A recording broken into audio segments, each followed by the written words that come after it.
आज के टॉपिक में अपन बात करेंगे फर्म का समापन कि जब फर्म का समापन होता है तो किस तरह के MCQs मल्टीपल चॉइस उसके क्वेश्चन उस पर पूछे जा सकते हैं। चलिए शुरू कर लेते हैं। फर्म का समापन हमें पता है 3 खासियत होती है जब फर्म समाप्त होती है। पहली, फर्म का जो व्यवसाय है वो बंद कर दिया जाता है, फर्म की जो संपत्तियां हैं वो बेच दी जाती हैं या कोई साझेदार ले लेता है, और फर्म के जो दायित्व होते हैं वो चुका दिए जाते हैं। तो ये प्राइमा फेसी 3 खासियत होती है जब फर्म का समापन होता है। तो पहला क्वेश्चन आता है आपके सामने, समापन के समय डूबत ऋण खाते का शेष हस्तांतरित किया जाता है। मतलब अगर समापन के समय पैसा डूब गया तो क्या करना? बहुत सिंपल है, डेटर को अपन ट्रांसफ़र करते हैं रियलाइजेशन अकाउंट में। तो मान लीजिए डेटर 60,000 के थे और उनसे 50,000 मिला, तो डेटर जो 60,000 है वो भी आपका वसूली खाते में जाएगा, जो 50,000 मिला वो भी वसूली खाते में जाएगा। तो ऑटोमेटिक जो बैड डेब्ट्स है, वो कहाँ चली गई? वो आपकी रियलाइजेशन अकाउंट में चली गई। तो इसका आंसर सी होगा, वसूली खाते में। ठीक है, थोड़ा मुश्किल था, बाकी अभी क्वेश्चन अच्छे भी आएंगे। चलिए, साझेदारी फर्म के विघटन पर हानियाँ सबसे पहले चुकाई जाएगी। मतलब क्या है, आप एक फर्म है उसे समाप्त कर रहे हो, तो आप संपत्तियां बेचोगे। अधिकतर आपको औने पौने दामों पे, उल्टे पुल्टे भावों पे प्रॉपर्टी बेचनी पड़ती है, तो नुकसान होता है। क्वेश्चन ये कि वो नुकसान कैसे कवर होगा? तो सबसे पहले वो लाभों में से कवर होता है। आप कोशिश करना कि हानियाँ जो है, जो लाभ पड़े होते हैं प्रॉफिट एंड लॉस वगैरह, उसमें से कवर हो जाए। वो नहीं होंगे तो फिर आपका पूंजी में से कटेगा। तो इन्होंने कहा कि हानियाँ चुकाई जाएंगी लाभों में से, ऋण खाते में से, पूंजी में से, या साझेदारों के निजी साधनों से। तो देखिए, निजी साधनों से तो सबसे लास्ट में आखिरी ऑप्शन बचता है कि साझेदारों को पर्सनली पैसे चुकाने पड़े। सबसे पहले तो फर्म में जो प्रॉफिट अवेलेबल होते हैं उसी से फर्म की लॉसेस को कवर किया जाता है। तो इसका आंसर अ आएगा, लाभों में से। ठीक है, अगला क्वेश्चन आता है, फर्म के समापन पर ख्याति खाते को बंद करने के लिए हस्तांतरित किया जाता है। ये बड़ा इंटरेस्टिंग है। गुडविल, जनरली जो गुडविल होती है वो जाती है पार्टनर्स में। गुडविल खाते का जो DR शेष होता है उसे पार्टनर्स में राइट ऑफ कर दिया जाता है।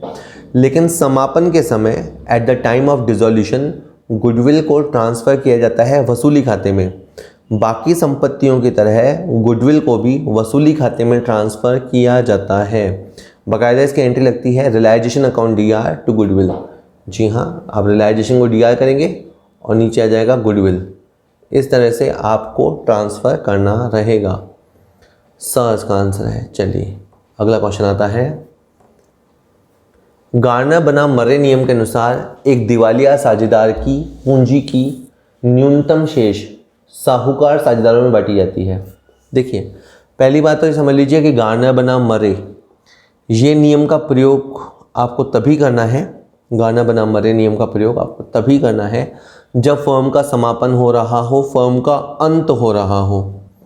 ठीक है, और उनमें से कोई एक साझेदार दिवालिया हो। फर्म का समापन हो रहा हो, साथ ही साथ कोई एक साझेदार दिवालिया हो रहा हो। दिवालिया का मतलब ये कि हमने उसे जितने पैसे लाने के लिए कहे वो ला ना सके। सपोज C है, C को हमने कहा 50,000 आप लेके आओ और वो केवल 10,000 ही ला सकता है। तो ये जो 40,000 की हानि है वो कहलाएगी दिवालिया की हानि। ये दिवालिया की हानि को कौन वहन करेगा? अन्य साझेदार। अन्य साझेदार मतलब कौन? स्वस्थ साझेदार, साहूकार साझेदार। किस अनुपात में? पूंजी के अनुपात में। तो इसने क्वेश्चन कहा कि गार्नर बनाम मर्रे के नियम के अनुसार जब कोई साझेदार दिवालिया होता है तो उसकी कैपिटल में जो शेष कम है वो साहूकार साझेदारों में किस अनुपात में बांटा जाएगा? तो इसका आंसर है पूंजी के अनुपात में। नाउ द क्वेश्चन इज कि पूंजी कौन सी? पूंजी मतलब बैलेंस शीट जो अंत समय की होती है, उस समय की कैपिटल, जो आपकी लेटेस्ट बैलेंस शीट होती है, समापन के समय की लेटेस्ट बैलेंस शीट, वो वाली पूंजी। तो पहला ऑप्शन लाभ हानि अनुपात गलत, वर्ष के प्रारंभ का पूंजी अनुपात गलत, स वाला सही है। समापन के समय जो लाभ हानि होता है, वसूली खाते में जो लाभ हानि होता है, उससे ठीक पहले जो आपकी पूंजी होती है उस अनुपात में। तो इसका आंसर C आएगा। ये भी मुश्किल क्वेश्चन था। अगला क्वेश्चन है, जब गार्नर बनाम मर्रे नियम लागू होता है तो वसूली की हानि साझेदार वहन करेंगे। अब क्या होता है, कुछ बच्चे जैसे पढ़ाई नहीं करके जाते और या रट्टा लगा के जाते हैं तो वो देखते हैं गार्नर बनाम मर्रे नियम यानी पूंजी अनुपात। नहीं, ये एक्चुअली पूछ रहा है वसूली की हानि। वसूली की हानि मतलब संपत्तियों को बेचने से जो पैसा वसूल होता है और कई बार कम पैसा मिलता है, जैसे संपत्ति 2 लाख की थी और आपको 1.5 लाख वसूल हुआ, तो वसूली पे 50,000 की हानि हुई, तो इसे कौन भुगतेगा? साझेदार भुगतेंगे। किस अनुपात में भुगतेंगे? लाभ हानि अनुपात में भुगतेंगे। मतलब इसमें गाना बना मरे नियम की बात ही नहीं है, चाहे गाना बना मरे नियम हो चाहे नहीं हो, वसूली की जो हानि होती है वो तो हमेशा लाभ हानि अनुपात में ही जाती है, इसमें कोई किंतु परंतु नहीं है, इसका ब आंसर आएगा। चलिए एक बार देख लेते हैं, चाहे गाना बना मरे नियम लागू होता हो या ना होता हो, वसूली की हानि जहाँ तक रियलाइजेशन लॉस की बात है उसे हमेशा साझेदारों के मध्य लाभ हानि अनुपात में ही बांटा जाएगा। चलिए आगे देख लेते हैं।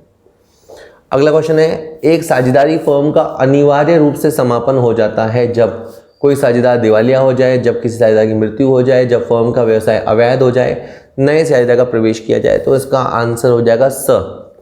देखिए वैसे कोई पार्टनर अगर दिवालिया हो गया तो भी फर्म का समापन हो सकता है मतलब हो भी सकता है, नहीं भी हो सकता है। जब किसी साझेदार की मृत्यु हो जाए तो भी फर्म का समापन हो भी सकता है, नहीं भी हो सकता है।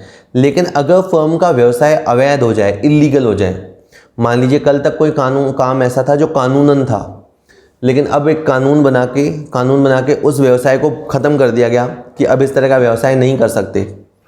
मान लीजिए किसी चीज़ का एक्सपोर्ट करना पहले अलाउ था और बाद में एक्सपोर्ट बैन कर दिया जाए कि अब आप इस चीज़ का एक्सपोर्ट नहीं कर सकते।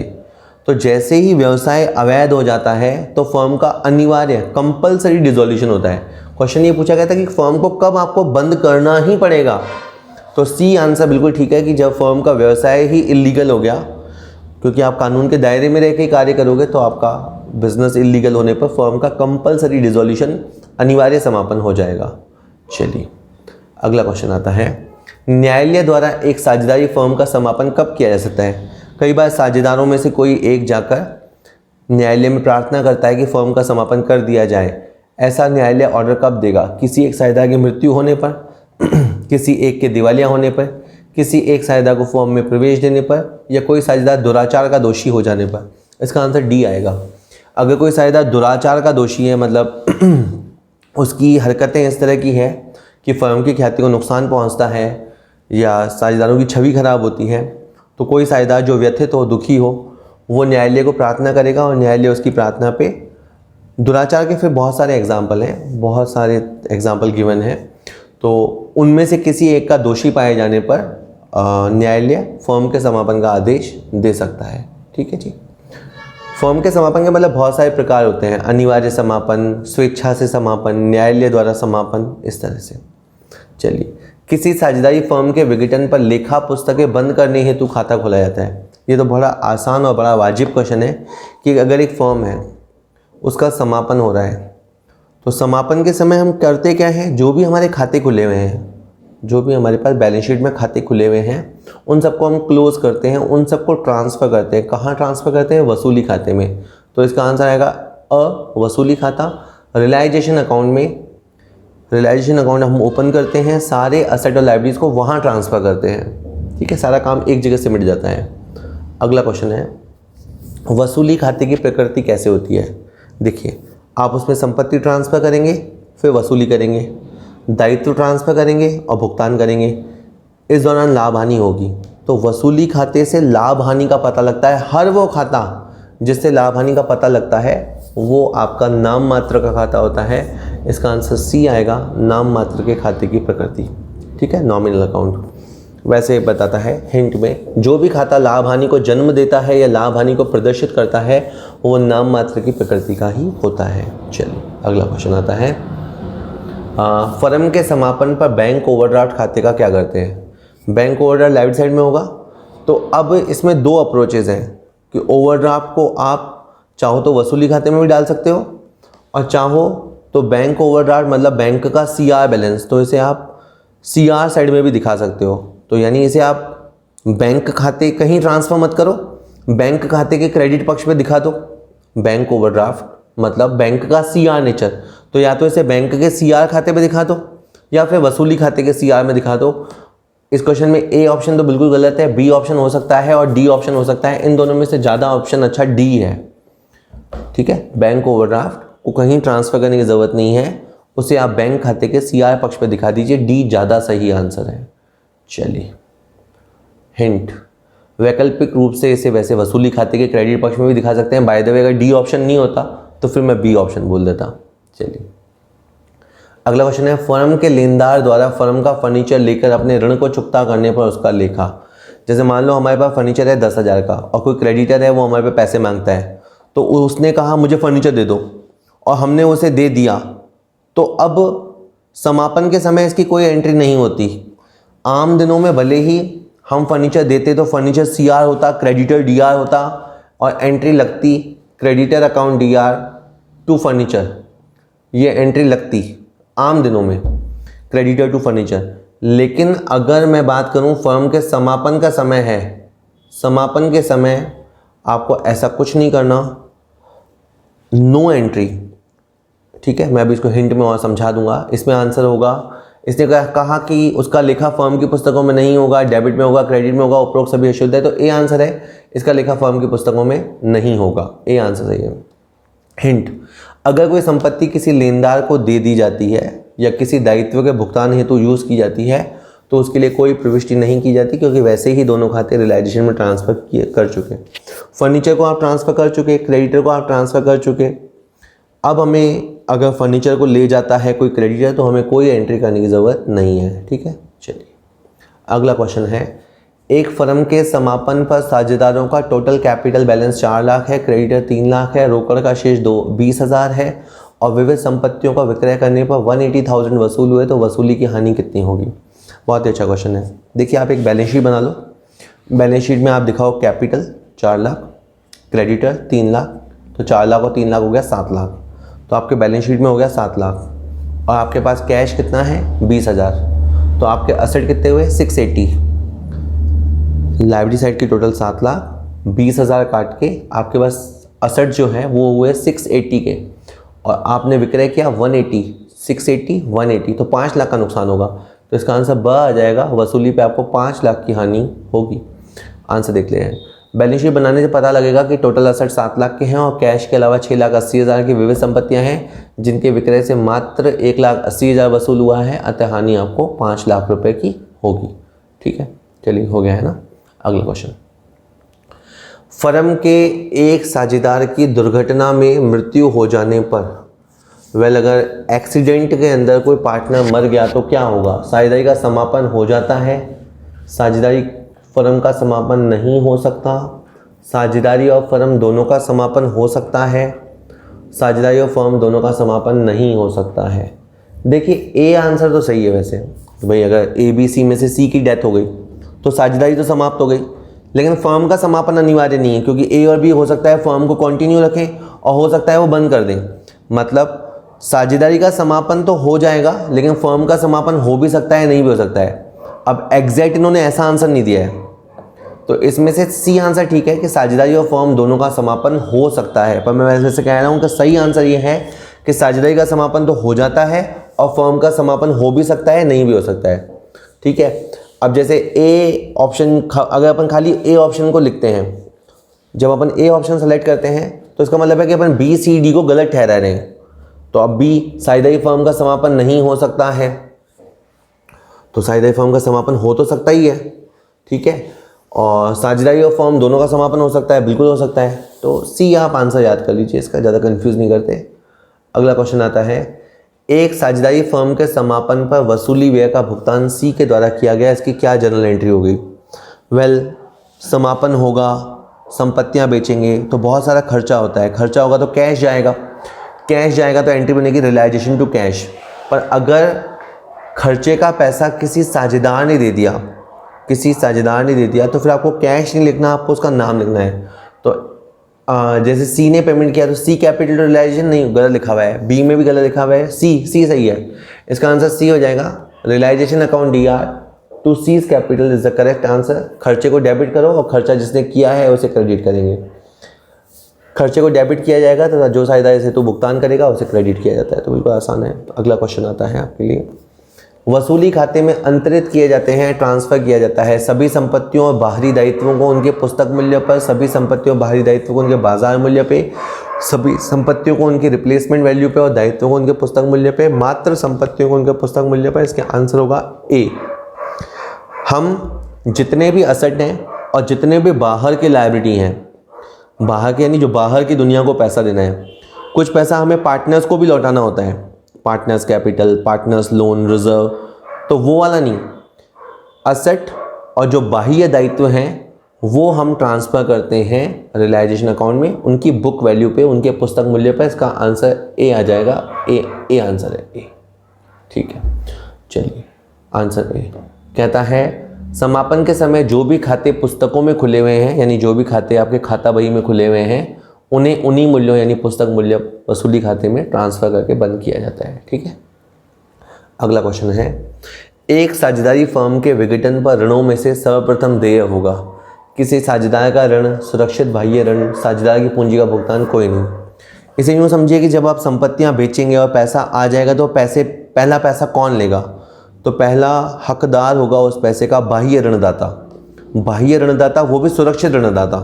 तो सबसे पहले हम सुरक्षित बाह्य ऋण चुकाएंगे, फिर असुरक्षित लोगों का पैसा देंगे। सुरक्षित ऋण का मतलब होता है जिसके पास हमने प्रॉपर्टी गिरवी रखाई है, तो पहले तो आप जिसके पास प्रॉपर्टी गिरवी रखाई है उसका भुगतान करेंगे। फिर अगर किसी ने आप पे विश्वास करके आपको उधार दिया है, असुरक्षित है उसका पैसा, फिर भी हम उसका भुगतान करेंगे। उसके बाद पार्टनर्स का भुगतान होता है लोन का, उसके बाद पार्टनर्स का भुगतान होता है पूंजी का, अगर पैसा बचेगा तो। सबसे पहले सुरक्षित ऋणों का भुगतान होता है, इसका आंसर आएगा ब। ठीक है भाई, चलिए कहता है सबसे पहले बाहर के सुरक्षित ऋण, फिर बाहर के ही असुरक्षित ऋण, फिर पार्टनर्स लोन और अंत में कैपिटल की वापसी। ये सीक्वेंस आपको याद करना है। 2-3 क्वेश्चन और हैं। फर्म के समापन पर संपत्तियों से वसूल की गई राशि का प्रयोग किया जाएगा। तो ऑब्वियस बात है, संपत्तियों को बेचेंगे, राशि वसूल होगी तो उसका क्या किया जाएगा? साझेदारों के निजी लेन देनों को भुगतान हेतु बिल्कुल नहीं। साझेदारों के ऋणों के भुगतान हेतु हाँ। साझेदारों के पूंजी खाते के शेष का भुगतान हेतु हाँ। थर्ड पक्षकार की बकाया या देय राशि का भुगतान हेतु। तो ठीक है, सबसे पहले हम बाहर के जो थर्ड पार्टी के पेमेंट होते हैं वो भुगतान करेंगे। पार्टनर्स वगैरह का नंबर बाद में आता है, उसमें भी पार्टनर्स के लोन का नंबर पहले आएगा, पार्टनर्स कैपिटल का नंबर लास्ट में आता है। ठीक है, यही वाली बात वापस लिखी है जो पहले भी पढ़ी है अपने। अगला 2-3 क्वेश्चन है। संपूर्ण संपत्तियों की वसूली, दायित्वों के भुगतान और वसूली की हानि का वितरण करने के पश्चात एक फर्म के पार्टनर्स के शेष ए 10,000 क्रेडिट, बी 4,000 क्रेडिट और सी 6,000 डेबिट है। इस स्थिति पर रोकड़ शेष कितना होगा? इन्होंने क्या किया, असेट से वसूली हो गई, दायित्वों का भुगतान हो गया, जो भी लाभ हानि हुई या हानि हुई उसका बंटवारा हो गया। उसके बाद ए के निकलते हैं 10, बी के निकलते हैं 4, तो ए और बी को देने के लिए वैसे 14,000 होने चाहिए, और सी के 6,000 डेबिट हैं, तो सी से हमें 6,000 मिलने हैं। तो इसका मतलब है आप बैलेंस शीट बनाएंगे ना इसमें, तो जैसे सी आर आप एक तरफ कर लो, जैसे जो सी आर है उसमें आप ए के पैसे और बी के पैसे अलग कर लो, और जो डी आर है उस तरफ आप सी के पैसे अलग कर दो। तो आप पाएंगे एक तरफ तो हो गए 14,000, एक तरफ रह गए 6,000, तो इसका मतलब 8,000, आपके पास 8,000 का कैश होगा। थोड़ा मुश्किल है, टेक्निकल क्वेश्चन है, फिर भी मैं समझाऊं। हमारे पास 14,000 रुपये हमें देने हैं, 14 में से 6 तो हमें मिलने हैं सी से, तो 8,000 हमारे पास ऑलरेडी पड़े होंगे, तो इसका आंसर ए आएगा 8,000 रुपये। ठीक है, तो इसके लिए आप क्या कर सकते हैं, फाइनल बैलेंस शीट बनाएंगे तो आपको पता लगेगा कि फर्म के पास 8,000 का कैश होगा। चलिए आखिरी का क्वेश्चन है, साझेदार ए द्वारा वसूली व्यय 5,000 चुकाने पर फर्म की पुस्तकों में क्या एंट्री होगी? तो बड़ा सिंपल है, ए पैसे दे रहा है तो ए हो गया देने वाला, देने वाले व्यक्ति को क्रेडिट करेंगे, रियलाइजेशन ऊपर आ जाएगा क्योंकि सारे खर्चे दिया होते हैं, तो एंट्री आएगी realisation to S capital. A option सही है, बाकी में बी में गड़बड़ है, सी में गड़बड़ है, बाकी सब में गड़बड़ ही गड़बड़ है, ए सही है। ठीक है जी, चलिए उसके बाद अगर बात करें अपन, एक लास्ट क्वेश्चन आता है, फर्म के समापन में ख्याति खाते के शेष को अंतरित किया जाता है। रिपीट हो गया है, गुडविल अकाउंट मैंने पहले भी बताया, इसे हम रियलाइजेशन में डालेंगे, जैसे हम बाकी संपत्तियों को रियलाइजेशन में डालते हैं, इस गुडविल को भी हम रियलाइजेशन में ही डालेंगे। इसका आंसर सी हो जाएगा।